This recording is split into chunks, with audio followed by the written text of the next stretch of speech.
Le 6 décembre 2021, s'est ouvert le Forum international de Dakar sur la paix et la sécurité en Afrique. Il faut d'entrée de jeu noter que ce forum dont on est à la 7e édition est une initiative franco-sénégalaise. Cette initiative ne peut profiter qu'aux deux pays, ou plutôt aux deux chefs d'État, qui sont amis dit-on, et dont l'un, Macky Sall prendra la présidence tournante de l'Union africaine et l'autre, Emmanuel Macron, celle du Conseil de l'Europe, en 2022. Pour l'heure nous n'avons pas encore les résultats de ce forum mais déjà on présente l'Afrique comme la terre des conflits tribaux, le continent où le terrorisme se répand comme une traînée de poudre, le champion des coups d'État, etc. On parlera des suites déstabilisantes de la pandémie du Covid-19, etc. À propos de cette image, il y a une remarque à faire, ces derniers temps, dans la sous-région ouest-africaine, les pays où il y a le plus d'agitation sont, comme par hasard, les pays francophones. Pourquoi ? Cela n'aurait-il pas quelque chose à voir avec les choix politiques de l'ancienne métropole en concertation avec les actuels dirigeants?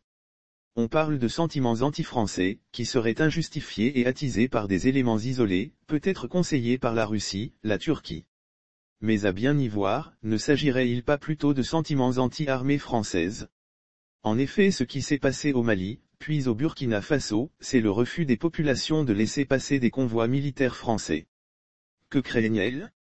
Peut-être faudrait-il que nous Togolais nous commencions à nous inquiéter. En effet, lorsque les troupes françaises basées en Afrique sont redéployées, c'est rarement pour retourner en France. Elles sont relogées dans un autre pays d'Afrique. Ainsi désormais la Côte d'Ivoire a remplacé le Sénégal comme pays accueillant le plus de bases militaires françaises en Afrique de l'Ouest. Maintenant que les troupes françaises doivent quitter le Mali, on doit leur trouver un pays haut accueillant. Il se trouve que brutalement on parle de terroristes au Bénin et au Togo. Cela invite les citoyens togolais à beaucoup de vigilance. On nous parle de la France comme pays de paix et son gouvernement triomphe parce qu'il a réussi à vendre 80 avions militaires, des Rafales, aux Émirats arabes unis, qui participent au conflit qui déchire le Moyen-Orient. Il paraît que cette vente formidable créera des milliers d'emplois pour les Français. C'est certainement vrai, mais ces avions, en plus des armes que la France vend en tant que troisième exportateur d'armes derrière les États-Unis et la Russie, devraient, peut-être, donner moins de fierté aux Français, lorsqu'on dit que cela correspond à une reconnaissance de l'expertise française. Il est vrai que ce n'est certainement rien en comparaison avec les groupes paramilitaires soutenus par la Russie comme Wagner, et puis de même que celui qui vend des boissons alcoolisées n'est pas responsable de l'alcoolisme, personne n'a obligé qui que ce soit à acheter des armes. Alors, il n'y a peut-être pas de quoi avoir des états d'âme. Vendre des armes pour entretenir des guerres serait-il alors signe de paix, un critère de recherche de paix durable? Peut-être que vendre des armes n'est pas contraire au désir de voir la paix s'installer dans le monde? La preuve n'est-elle pas qu'au Rwanda en 1994, Turquoise était présentée comme une force de paix comme Barkhane, comme un moyen de ramener la paix au Mali?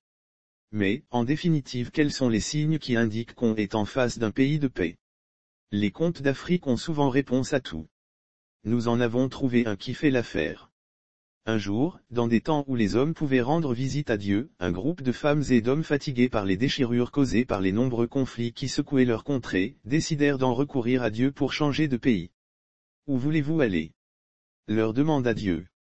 Dans un pays de paix, pour y vivre en paix. Répondirent-ils. Voici ce que nous allons faire, je vais vous présenter tous les pays du monde, et vous-même allez choisir celui qui vous convient. Quand vous l'aurez trouvé, vous reviendrez me voir et je vous en montrerai le chemin. Ils revinrent très rapidement et lui désignèrent un pays. Pourquoi? Leur demanda Dieu. Parce que ce pays est très silencieux. On n'entend aucun bruit provenant de lui. Je vais agrandir donc l'image. Ils découvrirent avec surprise un pays recouvert d'une sphère transparente mais insonorisée très cher payée par ses dirigeants. Quel que soit ce qui s'y passait, personne n'entendait parler de ce pays. De nombreux habitants de ce pays criaient parce qu'il avait faim, d'autres hurlaient parce qu'on les battait, les molestait, les tuait même à cause des cris. Personne à l'extérieur n'entendait rien, la sphère de silence était bien posée. D'ailleurs les gens ne criaient pas tant que ça, la peur paralysait leurs cordes vocales. Notre groupe de personnes désireuses de migrer vers la paix repartit observer le monde. Le groupe revint encore à Dieu pour lui indiquer un autre pays. Et ils expliquèrent, là on entend du bruit parce qu'il n'y a pas de sphère. Mais on voit les gens aller et venir, ils ne se disputent pas de conflit entre les individus ni entre les groupes, chacun vague tranquillement à ses occupations. De nouveau, Dieu attira leur attention sur des détails qui leur avaient échappé, les personnes circulaient la mine renfrognée, il n'y avait aucune réjouissance dans le pays. Quand nos aspirants migrants demandèrent des explications, Dieu leur montra l'intérieur des demeures, on y discutait, parfois même avec violence. Dieu leur fit entendre les conversations, on disait beaucoup de mal les uns des autres. Pourquoi ? Chacun a décidé de ne pas se mêler de ce qui ne le regarde pas, de ne pas donner son avis sur ce que font les autres, surtout les puissants, de ne pas protester même s'ils ont raison. Ils pensaient qu'ainsi, ils se mettaient à l'abri des histoires.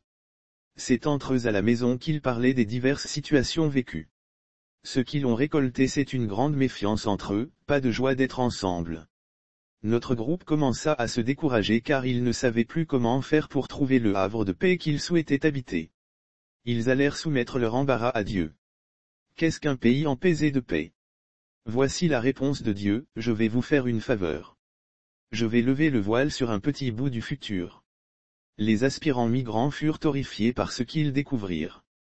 Dans le pays à la sphère, les habitants terrorisés se heurtèrent un jour au mur transparent qui entourait leur pays. Ils se retournèrent alors, dos au mur. Ils étaient face à leurs tortionnaires. La violence se déchaîna, une guerre fratricide sanglante. La violence fut telle qu'elle fit exploser la sphère de verre. Dans le pays de l'indifférence et de la méfiance, un jour quelqu'un à qui on avait marché sur les pieds répondit avec une extrême violence, alors celle-ci se développa à une vitesse inimaginable, toutes les rancœurs s'accumulaient et exprimées seulement à l'intérieur des maisons avant, sortir et on vit que tout le monde en voulait au fond à l'autre. Il fallut beaucoup de temps pour vider tous les contentieux. La conclusion est celle-ci, ni le silence imposé par la force ni l'indifférence, ne sont source de paix. La paix rime avec la liberté et la justice, la paix exige amour et confiance. Qu'allons-nous faire maintenant ? Reprirent les aspirants à la migration. Vous venez d'apprendre avec quels matériaux la paix se construit. Retournez chez vous et mettez-vous au travail, ces migrants, qui finalement ne quittèrent pas leur pays, pourraient, peut-être, apprendre aux responsables français comment trouver un pays où ils apporteront la paix en la construisant avec les habitants de ce pays.